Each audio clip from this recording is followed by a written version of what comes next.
Hi guys, welcome back to another session. मैं आभा भनोट लेकर आई हूँ आपके लिए करंट अफेयर्स का एपिसोड नंबर 745। आज की तारीख है 12 अगस्त 2020। हमारे दो चैनल्स हैं, पिनाकल और फ्रंटियर आईएएस, और अगर अभी तक आपने चैनल को सब्सक्राइब नहीं किया है तो सब्सक्राइब करना बिल्कुल ना भूलिएगा। साथ ही इस बेल आइकन को जरूर दबाना है ताकि हमारी आने वाली हर वीडियो की नोटिफिकेशन आपको मिल सके। हमारी दो वेबसाइट्स हैं, ssccglpinacle.com और baljeedhaka.com। इन दोनों को विजिट करना बिल्कुल ना भूलिएगा। ये सेशन हर रोज सुबह 4 बजे अवेलेबल हो जाता है और वीडियो के एंड में आपसे क्विज के क्वेश्चन पूछे जाते हैं जिनका आंसर आपको कमेंट सेक्शन में जरूर करना है। स्टार्ट करेंगे प्रीवियस क्विज के साथ। आपका पहला क्वेश्चन था, अंतरराष्ट्रीय युवा दिवस कब मनाया जाता है? तो इसका सही जवाब है 12 अगस्त। और आपका दूसरा क्वेश्चन था, भारत किस देश में आयोजित होने वाली कावकास 2020 अभ्यास में भाग लेगा? तो इसका सही जवाब था रूस। स्टार्ट करेंगे आज के सेशन के पहले क्वेश्चन के साथ। विश्व हाथी दिवस के अंतरराष्ट्रीय वार्षिक आयोजन के उत्सव पर कौन सा राष्ट्रीय पोर्टल लॉन्च किया गया है? तो इसका सही जवाब है ऑप्शन नंबर सी, सुरक्षया। केंद्रीय पर्यावरण मंत्री प्रकाश जावड़ेकर ने मानव हाथी संघर्ष पर राष्ट्रीय पोर्टल सुरक्षया लॉन्च किया है। राष्ट्रीय पोर्टल को विश्व हाथी दिवस के उत्सव पर आयोजित अंतरराष्ट्रीय वार्षिक कार्यक्रम के दौरान लॉन्च किया गया। पोर्टल का उद्देश्य सटीक जानकारी एकत्र करना है और यह वास्तविक समय के आधार पर संघर्षों का प्रबंधन भी करेगा। हाथी के संरक्षण और जंगली बंदी हाथियों के बेहतर संरक्षण के लिए ज्ञान साझा करने के लिए हर साल 12 अगस्त को विश्व हाथी दिवस मनाया जाता है। Portal data collection protocols, data visualisation tools और डेटा ट्रांसमिशन पाइपलाइंस को सेट करने में मदद करेगा। एशियाई हाथियों को IUCN रेड लिस्ट में लुप्त प्राय के रूप में सूचीबद्ध किया गया है। कुल 50,000 से 60,000 एशियाई हाथी हैं। इनमें से 60% भारत में है। अगला प्रश्न है, किस राज्य के एक नए स्टेडियम का नाम बदलकर दिवंगत महाराजा यादविंद्र सिंह के नाम पर रखा जाएगा? तो इसका सही जवाब है option number C, Punjab. Punjab cricket संघ PCA ने मुल्लापुर में अपने नए स्टेडियम का नाम पूर्ववर्ती पटियाला राज्य के अंतिम राजा स्वर्गीय महाराजा यादविंद्र सिंह के नाम पर रखने का फैसला किया है। यादविंद्र 1934 में भारत की ओर से टेस्ट मैच खेले थे। वह पंजाब के मुख्यमंत्री अमरिंदर सिंह के पिता थे। PCA अध्यक्ष राजेंद्र गुप्ता और सचिव पुनीत बाली के अलावा संघ के अन्य पदाधिकारियों की मौजूदगी में हुई बैठक में यह फैसला किया गया। यहाँ आप उन्हें फोटोग्राफ में देख सकते हैं। और क्विक रिवीजन की बात करें तो एशिया के पहले सतत रेबार उत्पादन सुविधा केंद्र का उद्घाटन किस भारतीय राज्य में किया गया है? तो इसका सही जवाब है पंजाब। बात करें पंजाब की तो इसमें आता है Ranjit Sagar dam Ravi, पतियारी dam Indus और पर्च डैम इंदस। पंजाब की कैपिटल है चंडीगढ़, गवर्नर है VP सिंह बदनौर और CM है कैप्टन अमरिंदर सिंह। अगला प्रश्न है, विश्व जैव ईंधन दिवस कब मनाया जाता है? तो इसका सही जवाब है ऑप्शन नंबर सी, 10 अगस्त। गैर जीवाश्म ईंधन ग्रीन फ्यूल्स के बारे में जागरूकता पैदा करने के लिए हर साल 10 अगस्त को विश्व जैव ईंधन दिवस के रूप में मनाया जाता है। पेट्रोलियम और प्राकृतिक गैस मंत्रालय ने भारत में 2015 से विश्व जैव ईंधन दिवस का अवलोकन करना शुरू कर दिया है। पेट्रोलियम और प्राकृतिक गैस मंत्रालय ने विश्व जैव ईंधन दिवस के अवसर पर एक वेबिनार का आयोजन किया। इसकी थीम रखी गई थी बायोफ्यूल्स टुवर्ड्स आत्मनिर्भर भारत। यहाँ पर एक क्विक रिवीजन की बात करें तो हिरोशिमा दिवस कब मनाया जाता है? 6 अगस्त को। अगला प्रश्न है, इंदिरा वन मितान योजना किस राज्य ने शुरू की है? तो इसका सही जवाब है ऑप्शन नंबर बी, छत्तीसगढ़। विश्व के स्वदेशी लोगों के अंतर्राष्ट्रीय दिवस पर छत्तीसगढ़ के मुख्यमंत्री भूपेश बाघेल ने इंदिरा वन मितान योजना के शुभारंभ की घोषणा की। यह आत्मनिर्भरता हासिल करने के लिए छत्तीसगढ़ के वनवासियों का समर्थन करने की पहल है। इस योजना का उद्देश्य छत्तीसगढ़ के अनुसूचित क्षेत्रों से लगभग 19 लाख परिवारों को जोड़ना और आदिवासी वनवासियों को स्वरोजगार के अवसर प्रदान करना है।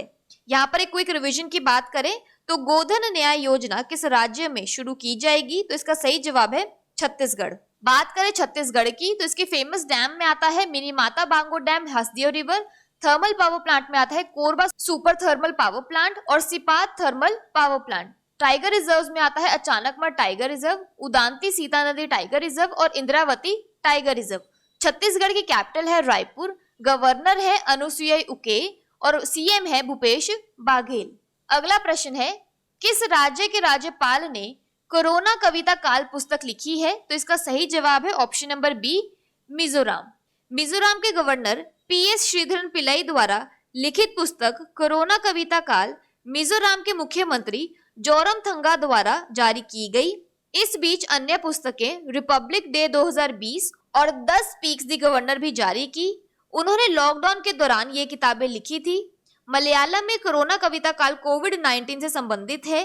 उन्होंने 1986 में अपनी पहली पुस्तक प्रकाशित की थी।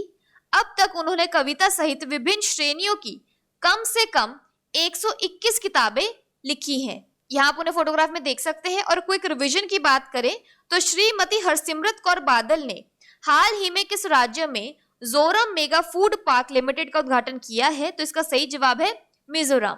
अगला प्रश्न है, मोहम्मद औलद बिलाल को किस देश के नए प्रधानमंत्री के रूप में नामित किया गया है? तो इसका सही जवाब है option number B, Mauritania. Mauritania के राष्ट्रपति Mohamed Ould Cheikh El Ghazouani ने मोहम्मद औलद बिलाल को 16वें प्रधानमंत्री के रूप में नामित किया है। मोहम्मद औलद बिलाल रिपब्लिक संघ की राजनीतिक पार्टी से संबंधित हैं। उन्होंने राजनीतिक सलाहकार के रूप में कार्य किया है और कई राज्य एजेंसियों का नेतृत्व किया है। बिलाल के पूर्ववर्ती इस्माइल औलद शेख सिदिया और उनकी पूरी सरकार ने उनके खिलाफ उच्च स्तरीय भ्रष्टाचार के आरोपों की जांच के बीच 6 अगस्त 2020 को इस्तीफा दिया था। यहाँ पर एक क्विक रिवीजन की बात करें तो किस अफ्रीकी देश ने 1960 के बाद पहली बार राष्ट्रपति पद के लिए मतदान 2019 में किया? तो इसका सही जवाब है मौरितानिया। बात करें मौरितानिया की तो इसकी कैपिटल है नुआकचौथ और करेंसी है मौरितानियन उगया। अगला प्रश्न है, भारत ने आईसी इम्पैक्ट्स वार्षिक अनुसंधान सम्मेलन में किस देश के साथ भाग लिया है? तो इसका सही जवाब है option number B, Canada. Bharat Canada वार्षिक अनुसंधान सम्मेलन का आयोजन 6 अगस्त 2020 को किया गया। यह India Canada centre for innovative multidisciplinary partnership to accelerate community transformation and sustainability IC impacts द्वारा आयोजित किया गया था। डीएसटी आईसी इम्पैक्ट के साथ अनुसंधान के क्षेत्र में 2013 से सहयोग कर रहा है। इस साझेदारी का उद्देश्य दोनों देशों में समुदाय की आवश्यकताओं के समाधान के लिए सहयोग करना है। आईसी इम्पैक्ट के तहत दोनों देशों के बीच अनुसंधान सहयोग के प्रमुख क्षेत्रों में एकीकृत जल प्रबंधन और सुरक्षित और स्थायी बुनियादी ढांचा तथा जल जनित और संक्रामक रोगों से उत्पन्न स्वास्थ्य समस्याएं, हरित इमारतें और स्मार्ट शहर शामिल हैं। बात करें कनाडा की तो इसकी कैपिटल है ओटावा और करेंसी है कैनेडियन डॉलर। अगला प्रश्न है, किस भारतीय को आईसीसी के एम्पायरों के अंतरराष्ट्रीय पैनल में शामिल किया गया है? तो इसका सही जवाब है ऑप्शन नंबर बी, के.एन. अनंत पद्मनाभन। भारत के के.एन. अनंत पद्मनाभन को आईसीसी अंतरराष्ट्रीय एम्पायरों के पैनल में शामिल किया गया है। इससे पहले नितिन मेनन को एलीट पैनल में जगह दी गई थी। केरल के पूर्व स्पिनर सी शमशुद्दीन, अनिल चौधरी और वीरेंद्र शर्मा के साथ इस पैनल में भारतीय अंपायर होंगे।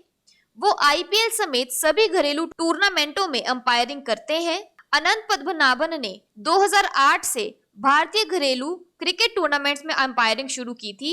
उन्हें 2016 और 2017 में आईपीएल मैचों की अंपायरिंग करने का मौका मिला। वो 2008 से 2017 के बीच प्रथम श्रेणी मैचों में अंपायर रहे। अगला प्रश्न है, किस केंद्रीय मंत्री ने आत्मनिर्भर भारत सप्ताह लॉन्च किया है? तो इसका सही जवाब है option number B, Rajnath Singh. रक्षा मंत्री राजनाथ सिंह ने स्थानीय विनिर्माण और मेक इन इंडिया में बदलाव के लिए सरकार के विजन पर अधिक ध्यान केंद्रित करने के लिए आत्मनिर्भर भारत सप्ताह की शुरुआत की है। यह प्रधानमंत्री की आत्मनिर्भर भारत योजना के अनुरूप है। इसके पीछे मुख्य विचार देश में घरेलू रक्षा उत्पादन के महत्व पर जोर देना है। हाल ही में रक्षा मंत्री ने घोषणा की है कि रक्षा उत्पादन के स्वदेशीकरण को बढ़ावा देने के लिए 101 रक्षा उत्पादों के आयात पर प्रतिबंध लगाया जाएगा और इन्हें स्वदेशी स्तर पर बनाया जाएगा। रक्षा मंत्री के ऐलान के बाद उन उपकरणों की सूची जारी कर दी गई है। यहाँ पर एडिशनल इन्फॉर्मेशन की बात करें, भारतीय रेलवे ने राष्ट्रीय ट्रांसपोर्टर के लिए स्वच्छता के महत्व और महत्व का संदेश देने के लिए 10 अगस्त से शुरू होकर 15 अगस्त तक स्वच्छता सप्ताह का पालन करने का निर्णय लिया है।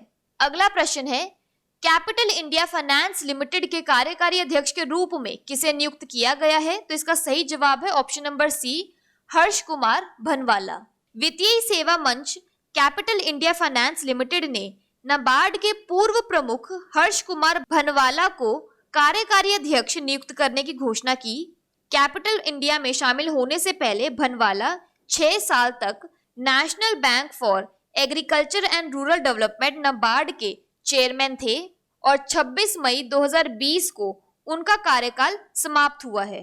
Capital India finance limited CIFL एक एकीकृत वित्तीय सेवा मंच है और यह भारतीय कॉर्पोरेट्स को उनकी वृद्धि और कार्यशील पूंजी आवश्यकताओं के लिए अनुकूलित वित्तीय समाधान प्रदान करता है। यहाँ पर एक क्विक रिवीजन की बात करें तो मनोज सिन्हा जम्मू कश्मीर के नए लेफ्टिनेंट गवर्नर बने हैं। GR चिंटाला नाबार्ड के न्यू चेयरमैन हैं। प्रदीप कुमार जोशी UPSC के चेयरमैन बने हैं। बात कर लेते हैं आज के सेशन की क्विक समरी की। वर्ल्ड एलिफेंट डे पर कौन सा नया नेशनल पोर्टल लॉन्च किया गया है?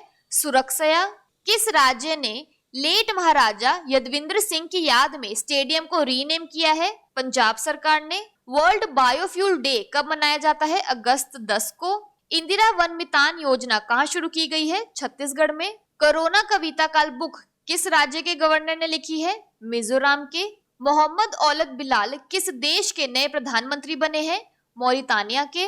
IC impacts annual research conference में भारत किसके साथ हिस्सा लेगा? कनाडा के साथ। ICC international panel of umpires में किस इंडियन को शामिल किया गया है? KN अनंत पद्मनाभन को। आत्मनिर्भर भारत सप्ताह का लॉन्च किसने किया है? राजनाथ सिंह ने। कैपिटल इंडिया फाइनेंस लिमिटेड के नए एग्जीक्यूटिव चेयरमैन कौन बने हैं? हर्ष कुमार भनवाला। बात कर लेते हैं आज के सेशन के क्विज फॉर द डे के। आपका पहला क्वेश्चन है, विश्व जैव ईंधन दिवस कब मनाया जाता है? और आपका दूसरा क्वेश्चन है, इंदिरा वन मितान योजना किस राज्य में शुरू की है? और अगर अभी तक आपने हमारे चैनल को सब्सक्राइब नहीं किया है तो सब्सक्राइब करना बिल्कुल ना भूलिएगा। साथ ही साथ इस बेल आइकन को जरूर दबाना है ताकि हमारी आने वाली हर वीडियो की नोटिफिकेशन आपको मिल सके। हमारी दोनों वेबसाइट्स SSCCGL Pinnacle.com और baljeetdhaka.com को विजिट करना बिल्कुल ना भूलिएगा। Thank you so much.